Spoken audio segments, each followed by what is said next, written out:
Odysseus was the smartest man in the room. Every room. He was the one who came up with the Trojan horse. He outtalked the Cyclops. He navigated sirens and sea monsters and gods who had personal grudges against him, and yet it took him 10 years to sail home from a war that lasted 10 years. 10 years of battle, then 10 more years of trying to get back. His crew kept dying, his ships kept sinking, he kept solving problems brilliantly, and he kept ending up somewhere he didn't want to be. Here is the thing nobody talks about in that story. Odysseus was not failing because he lacked skill. He was failing because he was the best in the world at solving the problems directly in front of him, and completely blind to the problem that was actually costing him everything. That is the most dangerous place a business owner can be. Carl runs a small e-commerce operation selling specialty kitchen equipment, not a hobby. Real revenue, real customers, real complexity. He built a custom inventory tracking spreadsheet that took him 40 hours to perfect. He set up automated review requests that converted at a rate he was proud of. He built a competitor pricing tracker that he checks every morning before coffee. Carl is optimizing. Carl is busy. Carl is not growing. Because the actual constraint in Carl's business is not inventory accuracy. It is not review velocity. It is not competitor pricing. It is that Carl has no reliable way to turn first-time customers into second-time customers, and that one gap is responsible for most of his revenue ceiling.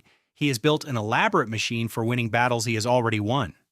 This is not a productivity problem. This is a targeting problem. There is a concept in cognitive psychology called the Einstellung Effect. It was documented by researchers studying how chess players solve problems. What they found was striking.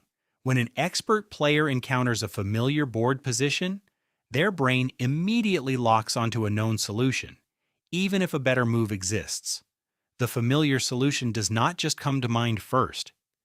It actively suppresses the search for alternatives.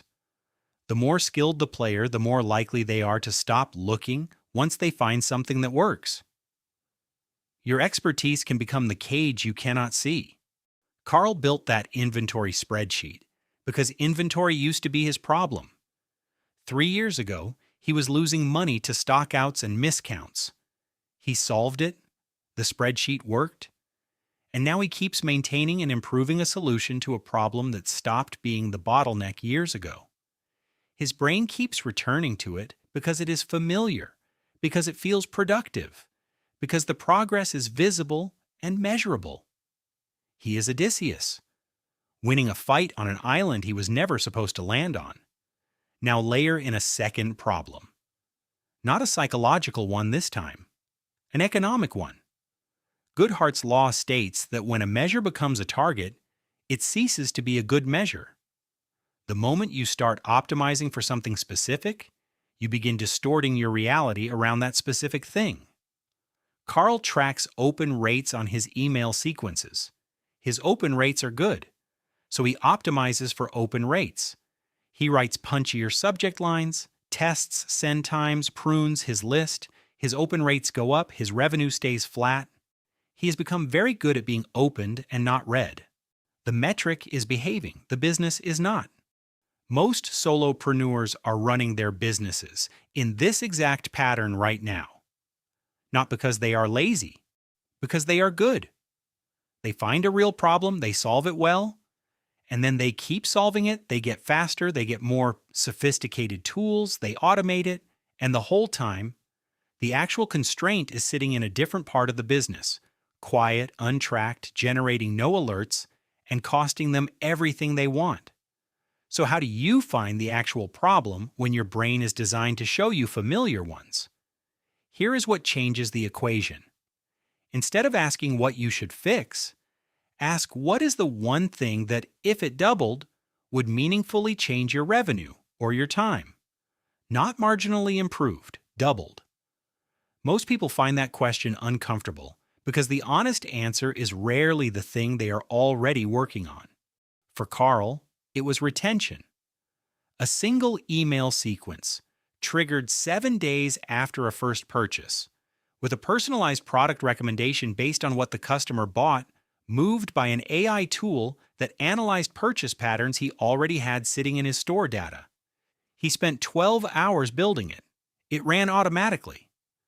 Within 60 days, his repeat purchase rate climbed by 31%.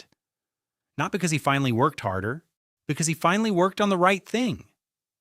The inventory spreadsheet is still there. He has not touched it in 4 months. It does not need him. This is what AI actually unlocks for a small operator, and it is not what most people think. The promise is not that AI makes you faster at the tasks you are already doing. It is that AI can absorb the tasks you are already doing so that you are finally forced to ask which tasks you should be doing instead. When the execution is handled, the strategic question becomes unavoidable. Odysseus eventually got home. 10 years late, but home. The story does not tell you what he did differently on the final leg. It just tells you that he did. Your business does not need another 10 years.